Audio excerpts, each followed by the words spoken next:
स्वामी, तुमचं चरित्र सारामृत वाचायची खूप इच्छा आहे, पण मनात गोंधळ आहे. हे पारायण नक्की कसं करावं? रोज किमान किती अध्याय वाचावे?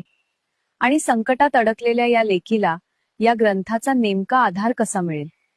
सांगा ना स्वामी, तुमच्या या सेवेची गुरुकिल्ली काय आहे?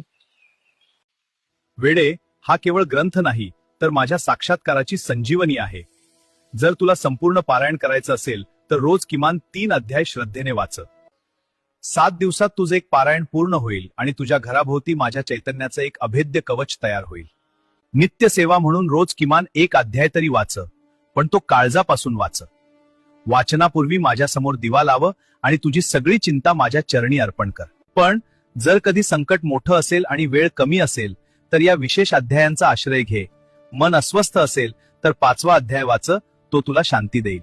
शारीरिक आजार असेल तर 13वा अध्याय वाच, तो तुला